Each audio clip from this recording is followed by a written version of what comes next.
హెమీనా హెమీనా అంటోంది, మీ సత్సంగంలో ఎన్నోసార్లు విన్నాను అన్నీ కలిసి చేస్తేనే కార్యం పూర్తవుతుంది అని. అన్నీ తెలిసినప్పటికీ ఎక్కడో ఓ మూల అనిపిస్తుంది నేనే చేస్తున్నాను అన్నీ అని. ఇంకా ఇంకోరిచే తప్పు జరిగితే అప్పుడు కూడా ఓ మూల దానిపై కంప్లైంట్ నిలిచి ఉంటుంది.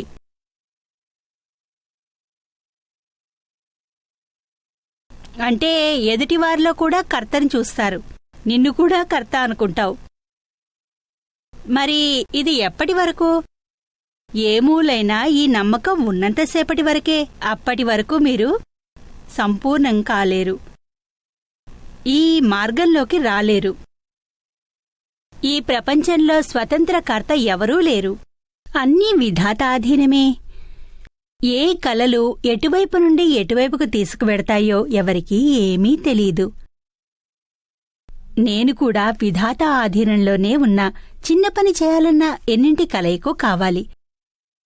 చిన్న టీ చేయాలంటే కూడా ఎన్ని వస్తువులు కావాలో అప్పుడే టీ తయారవుతుంది. ఇంత చిన్న అగ్గిపుల లేకపోతే కూడా టీ తయారు కాదు. పాత్ర లేకున్నా కాదు, స్టవ్ లేకున్నా కాదు, మీరు లేకున్నా కాదు, టీ పొడి లేకున్నా కాదు, ఏదైనా ఏ వస్తువు లేకున్నా ఒక్క కప్పు టీ ఎలా తయారవుతుంది? మీరు చేస్తున్నానో ఇవన్నీ కలిసి తయారవుతుంది. ఈ సత్యాన్ని మీరు అర్థం చేసుకుంటే మీరు స్వయంగా ఏం చేయగలరు? మీరు కర్త ఎలా అవుతారు? ఇవన్నీ కలిసి చేస్తున్నాం. ఈ ప్రపంచంలో ఎవరూ స్వతంత్రంగా చేసేవారు లేరు. Nobody is whole and sole in this world. You are one of the circumstances. ఈ విషయాన్ని ఎప్పుడూ గుర్తుంచుకోవాలి, మన దగ్గరే ఉంచుకోవాలి. మీరు కర్త అన్న విషయం గుర్తురాదు, అనుభవించడమూ ఉండదు. లో నుండి ఆనందమే ఆనందం, ఆనందం ఆనందం ఉంటుంది. కర్మ కూడా ఉండదు. ఎలాగైతే అలాగే అందరూ ఉంటారు. ఇందులో ఏమీ తేడా రాదు. మొత్తం ప్రపంచంలో కర్త ఎవరూ లేరు. ఏదో ఒక కలయిక చేస్తోంది. తెలిసిందా? అప్పుడప్పుడు ఈ విషయం లోపల ఉంటుంది, అలాగే ఒక్కోసారి ఉండదు. ఎప్పుడు ఉండదో అప్పుడు ఉంచుకోవాల్సిన ప్రయత్నం చెయ్యి. ప్రయత్నించు. హ్యాండిల్ కొడుతూ ఉండు, చెక్ చేసుకుంటూ ఉండు ఎప్పుడు ఉండదు అని. ఏ కారణం వల్ల ఉండదు మీకే తెలుస్తుంది. మీలో ఏ వీక్నెస్ ఉండది అని, బలహీనత ఏంటి అని, దేని కారణంగా ఇలా ఉంది. జ్ఞానం ఉండక్కర్లేదు దీనికోసం. దాన్ని పట్టుకో. అప్పుడప్పుడు నేను చేస్తున్నానన్నమాట లోపల ఉంటుంది. లోపలి గర్వంగా కూడా ఉంటుంది. అప్పుడు నేనేం చేయను? చాలా వస్తాయి, ఎన్నో వస్తాయి. కోపం, మాయా, లోభం, రాగద్వేషాలన్నీ వస్తాయి. ఇక కర్త ఎవరు? అహంకారం. అహంకారం అని దేన్నంటారు? నేను, నాది అన్నప్పుడు. మరి ఆ సమయంలో మీరు ఆత్మలో ఉండలేరు.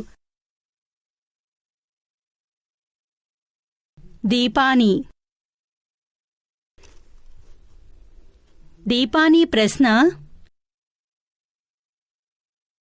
నిరుమా, నాకు మా మమ్మీ అంటే చాలా ఇష్టము. ఆమె ఇంట్లో లేకపోతే నాకు చాలా గుర్తొస్తుంది. ఇది మోహమా? కారణం ఏమిటి దీనికి? ఈ కారణం మోక్షానికి వెళ్ళడానికి అడ్డుగా ఉంటుందా? మమ్మీ మోహం. మోక్షానికి వెళ్ళాలా నీకు? మమ్మీని తోడుగా తీసుకెళ్ళు. అక్కడక్కడ కూడా తోడుగానే ఉంటుంది. అక్కడ కూడా ఉంటుంది కదా. మమ్మీ ఉంటుందిగా మోహంలో, మోక్షంలో కూడా. వద్దు. అరే, ఆమెకి తెలుసా? మమ్మీ రావద్దా? మోక్షానికి ఎవరొస్తారు?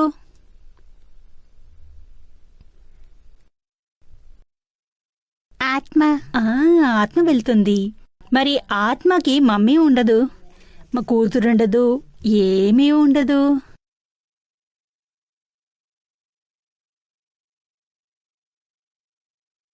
ఈరోజు మమ్మీ అన్న మోహం ఉంది కదా, ఇది మోహం వల్ల అవుతుంది. ఎప్పుడు ఇంత పెద్దయ్యాక కొంచెం అవసరం ఉంది మమ్మీని గుర్తు చేసుకో, కానీ చాలా గుర్తు వస్తే అప్పుడు మరి కష్టమే. మమ్మీ నిన్ను వదిలి ఎక్కడికి పోలేదు కదా.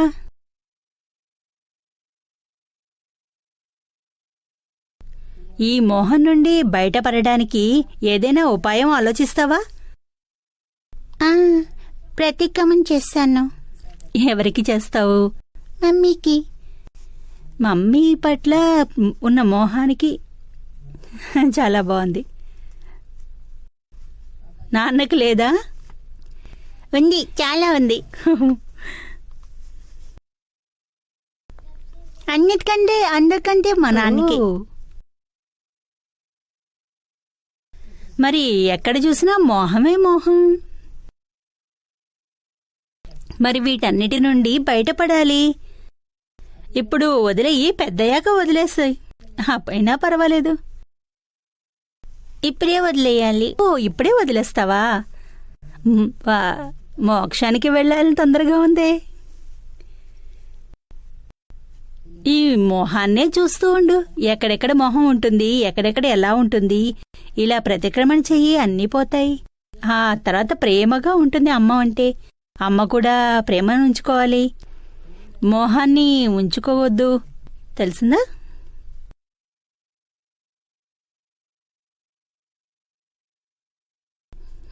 ఇంకేమన్నా అడగాలా? నా చెల్లెలతో నాకు చాలా గొడవ అవుతూ ఉంటుంది. మరి అప్పుడు నేను చాలా ప్రేమగా చూసుకుంటాను. ఇంకా మా అమ్మ దాన్ని ప్రేమగా చూసి నాకు అనిపిస్తుంది మా అమ్మ నన్ను ఎప్పుడు ప్రేమించదు అని. ఓహో, అంత ఈర్ష్య ఉందా? ఇది చాలా చిన్న సంకుచిత మనసు అవుతుంది. పెద్ద మనసు ఉంచుకోవాలి కదా. అమ్మ ఇద్దరినీ ప్రేమిస్తుంది కదా, నిన్ను ప్రేమిస్తుంది, పెద్దక్కని కూడా ప్రేమిస్తుంది. అందర్నీ ఇవ్వాలి, ఆమె అందరికీ చూసుకోవాలి కదా. ఒకరికి ఇచ్చి ఇంకోరికి ఇవ్వకపోతే ఎలా? నువ్వు పెద్దయ్యాక, నువ్వు మమ్మీవి అయ్యాక నీకు తెలుస్తుంది పిల్లలకి ఎలా ప్రేమని పంచాలో అని.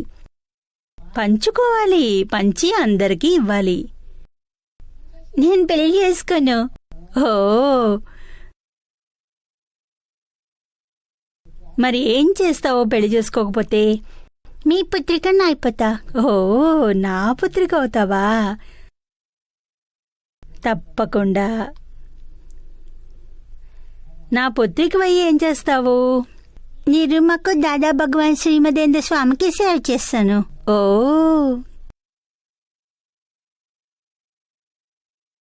చాలా బాగుంది. మొత్తం ప్రపంచానికి సేవ చేయి. సరే. నిరుమా, నమస్కారం. చెప్పండి. మనిషికి తెలుసు తప్పు చేస్తే దాని పాపం తగులుతుందని. అయినా కూడా ఒక మనిషి అన్యాయం చేస్తాడు, అబద్ధాలు చెప్తాడు. ఇంకా ఈ విచారాలతో తను అస్తమానం దుఃఖంగానే ఉంటాడు. ఇంకా ఆ దుఃఖం అనుభవించేటప్పటికి తను దేవుణ్ణి లేకపోతే తనకు తానే ద్వేషిస్తాడు. అయితే ఈ దుఃఖం నుంచి ముక్తి దొరకటానికి ఈ ఆక్రమ విజ్ఞానంలో ఏదన్నా దారి మీరు చెప్తారా? ఇది నా ప్రశ్న. తప్పక చెప్తాను. మొత్తం దుఃఖాల నుండి ముక్తి మార్గాన్ని చెప్తాను. ఏ దుఃఖం కూడా మనల్ని తాకరాదు, ఏ దుఃఖము మనల్ని తాకదు. అలాంటి మార్గం చెప్తాను. మనిషి చెడు చేస్తున్నప్పుడు అతనికి తెలుసు, కానీ అతని చేతిలో కంట్రోల్ లేదు. మంచి లేదా చెడు ఓసారి బుడగ ఉంటుంది కదా, దాన్ని దాన్ని విసిరేస్తే ఇంకా దానంతటా అదే తిరుగుతూ ఉంటుంది. విసిరేవాడి కంట్రోల్లో ఆ బుడగపై ఉండదు. అలాగే మనుషులు కూడా బుడగలాంటి వారే. పుట్టగానే బుడగ దానంతటా అది తిరుగుతూ ఉంటుంది. దాని లోపల పరిణతి ఉచ్చస్థితిలో ఉంటే గనక రియలైజ్ అవుతుంది తప్పు అన్నీ. కాని దాన్ని స్టాప్ చేయలేరు. దుర్యోధనుడు శ్రీకృష్ణ భగవాన్తో చెప్పారు మహాభారత సమయంలో, జానామి ధర్మం నచితే ప్రవృత్తి, జానామి అధర్మం నచితే నవృత్తి. నాకు ధర్మం తెలుసు గాని ధర్మం ప్రవృత్తి నేను కాదు. నాకు అధర్మం కూడా తెలుసు కాని అధర్మం నుండి నేను నివృత్తి కాలేను. దుర్యోధనుడికి కూడా ఇది తెలుసు, తను చేస్తున్నది తప్పు అని, అధర్మం అని. అయితే అందులో నుండి బయటికి రాలేకపోయాడు. శ్రీకృష్ణ భగవంతుడంతటి వాడే ప్రత్యక్షంగా ఇందులో నుండి బయటపడ్డానికి చాలా ప్రయత్నించాడట. ఎంతో వివరించడానికి ప్రయత్నించాడు, కాని అందులో నుండి బయటపడలేకపోయాడు. తెలిసిందా? సరే. ఇది ఆయన వల్ల కాలేదు బయటపడడం అనేది. ఎంతో మంది బయటపడతారు, ఎంతో మంది పడలేరు. అది వారి వారి వికాసానికి సంబంధించిన విషయం. అయితే ప్రతి ఒక్కరూ పాజిటివ్గా ఉండి పాజిటివ్గానే చెయ్యాలి. వారికి తెలీదు ఎంతవరకు సక్సెస్ఫుల్ అవుతారన్నది. కానీ పాజిటివ్ చేయడం మాత్రం చెయ్యాలి. అందుకే కళ్ళెం వేయాలి. అబద్ధం చెప్పరాదు, దొంగతనం చెయ్యదు. చెప్పగా ఎవరో ఒకరి మనసుని అది తాకచ్చు. ఒకరికి తెలీదు పాజిటివ్గా ఉండటం అనేది ఎంత ఉత్తమం అనేది. దీనికోసం మీ అక్రమ విజ్ఞానం ఏ దారి చూపిస్తుంది? అక్రమ విజ్ఞానం మార్గం దీన్నే సూచిస్తుంది. ఈ విషయాలన్నిటి నుండి పరదా వేస్తుంది. మంచి చెడులకు పరదా వేస్తుంది. ఆత్మరూపాన్ని ఏర్పరుస్తుంది. పరమాత్మ దగ్గరగా తీసుకువెడుతుంది. ఇక మీ ఆత్మ పరమాత్మతో ఇదే మాట్లాడిస్తుంది. ఈ ప్రపంచంలో మిమ్మల్ని మీరుగా ఎలా పరిచయమవుతులో. మీ పేరేమిటి? బల్దేవ్ భాయ్. మీరు అనుకుంటారు మీరు బల్దేవ్ భాయ్ అని, కానీ నిజానికి మీరు బల్దేవ్ కాదు. బల్దేవ్ మీ శరీరం పేరు. మీరు నిజానికి దీని నుంచి మరెంతో ఆత్మరూపంలో దాని పరిచయం చేసుకోవాలి. దాని పరిచయం అయ్యాక మీకు ఇక ఖచ్చితంగా అనిపిస్తుంది మనసుకి పూర్తిగా పర్మనెంట్గా, ఈ బల్దేవ్ మా పక్కింటాయన, నేను ఆత్మని. ఈ ప్రపంచంలో ఏది మంచి చెడు జరిగినా మా పక్కింటాయనకే అవుతున్నాయి, నాకు కాదు. అప్పుడు మీరు మీ సుఖ దుఃఖాలన్నిటి నుండి ముక్తి పొందుతారు. బయట బల్దేవ్ భాయ్ అన్నీ అవ్వచ్చు, కానీ లోపల మీరు కాదు. నేను మాట అడగాలనుకుంటున్నా. ఈ పుస్తకం చదువుతున్నాను అనుకోండి, అందులో ఉంటుంది ఇది సైంటిఫిక్ సర్కమ్స్టాన్సెస్ ఎవిడెన్స్ కలయిక అని. కలయిక అంటే ఏదైనా కావచ్చు, కానీ డెస్టినీ అంటే ఏమిటి? డెస్టినీ వేరు. డెస్టినీ అంటే నిజానికి ఎగ్జాక్ట్నెస్ డెస్టినీలో లేదు. అందరూ దాన్ని తప్పు మార్గంలో వెళ్ళిపోతున్నారు. వారి డెస్టినీలో ఉన్నదే అదే అవుతుంది. ఇలా చేసి ఒక పురుషార్థం చేయడం మానేస్తారు. ఇక ఏకాంతిక కాదు. మీరు పని చేసుకుంటూ పొండి, ఫలితం వచ్చిందాన్ని దట్ ఈజ్ యువర్ డెస్టినీ. అయిపోయాక అవ్వండి. ముందే కాదు, ముందు నుండే అంటారు ఏమీ చేయలేదు. కానీ మనం కర్మ చేస్తున్నాం కదా ఇప్పటి వరకు ఈ జీవితంలో. ఈ కర్మఫలం ఈ జీవితంలోనే లభిస్తామా, లేక వచ్చే జన్మకు కూడా ఉంటాయా? కర్మ రెండు రకాలు. ఒకటి స్థూల కర్మ, ఇది కనిపిస్తుంది 5 ఇంద్రియాల నుండి, అది ఈ జన్మదే. ఫలస్వరూపం గత జన్మది. ఇక కొత్త కర్మలు చార్జ్ అవుతున్నాయి కదా, అది సూక్ష్మంలో ఉంటాయి, ఎవరికీ తెలియదు కూడా. తెలిసిందా? సూక్ష్మ కర్మ అంటే మనసు కర్మ, మనసుకు భావన అది. అహంకారంతోనే అవుతుంది, కర్మఫలితంగా ఉంటుంది. మనసులో అహంకారం జాయింట్ అయినప్పుడు అవుతుంది.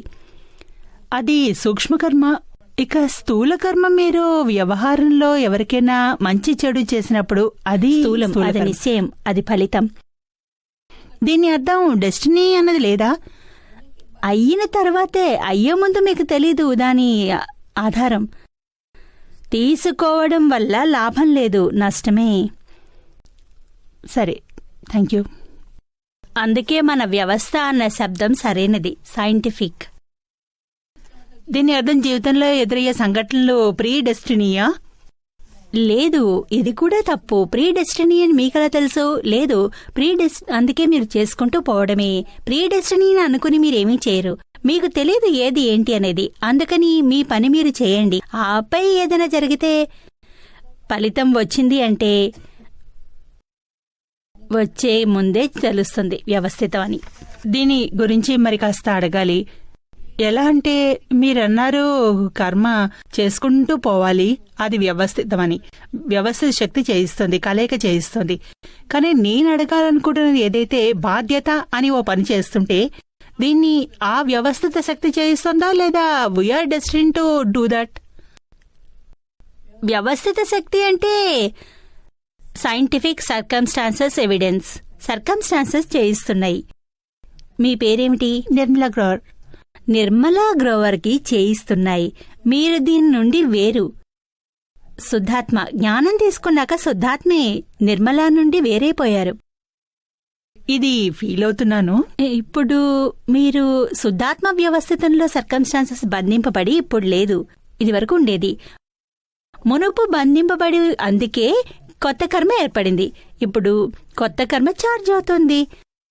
ఇప్పుడు బంధింపబడలేదు, అందుకే ఛార్జ్ అవుతోంది. పాతదే డిశ్చార్జ్ అవుతోంది. అది ఏమంటే సైంటిఫిక్ సర్కమ్స్టాన్సెస్ ఎవిడెన్స్. ఈ సైంటిఫిక్ సర్కమ్స్టాన్స్ ఎవిడెన్స్ కర్మ ఛార్జ్ కావడం ఆగిపోయినప్పుడు ఈ జ్ఞానం ఉపయోగపడుతుంది, లేకుంటే కాదు. అప్పటి వరకు కర్త ఉంటూనే ఉంటుంది, అనుభవించడం కూడా ఉంటుంది. అవన్నీ ఉంటాయి, ఏవి పోవు ఇంకా. Thank you. నేనెప్పటి నుంచైతే కర్మం గురించి విన్నానో అప్పటి నుంచి నా హృదయంలో ఒక్క భయం ఉండిపోయింది. ఆ భయం ఏంటంటే నేను ఎవరితో కూడా ఎక్కువగా మిక్సప్ అవ్వలేకపోతున్నా. నా భయం ఏంటంటే నా కర్మం నా రాగం ద్వేషం అవుతుందేమోనని. ఫ్యామిలీ మెంబర్స్తో అవ్వదు, కానీ బయట ఎవరైతే ఫ్రెండ్స్ ఉన్నారో, రిలేటివ్స్ ఉన్నారో వాళ్ళతో అవుతుంది నాకు ఇలాగా. So I don't get mix up with them. అలా భయపడాల్సిన అవసరం లేదు. భయపడాలి అంటే రాగద్వేషాలతో భయపడు, మిత్రత్వంతో భయపడాల్సిన పని లేదు.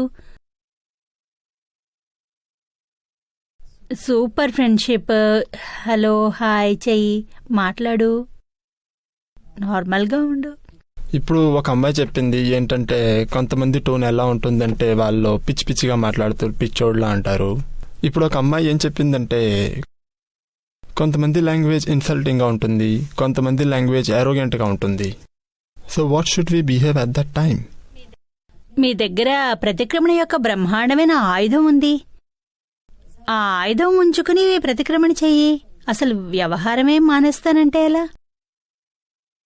ఎప్పుడు మనకి మాట్లాడనుండదు, కానీ ఎదుర్కొంటు నుంచి తనే వస్తే మరి ఏం చేయాలి? మరి మీ చేతిలో ఏమీ ఉండదు, కానీ ఎదుటి వ్యక్తి మీ వద్దకు వచ్చి మాట్లాడితే మీరు మాట్లాడాలి కదా. మరి ఇలా ఉంచుకో. ఎదుటివారు మాట్లాడితేనే ముఖం మార్చుకుని వెళ్ళిపోవాలి అని అనుకోవద్దు ఎప్పుడూనూ. అది తప్పు, చాలా పెద్ద తప్పు. సహజంగా ఉండి మాట్లాడు. ఇక రాగద్వేషాలు అయ్యాయి లేదు అన్నది చూసుకో, ప్రతిక్రమణ చేసుకో. ఎలా ఉంటుందంటే కొంతమంది లాంగ్వేజ్ ఇన్సల్టింగ్ టోన్లో ఉంటే మనకి తొందరగా కోపం వచ్చేస్తుంది.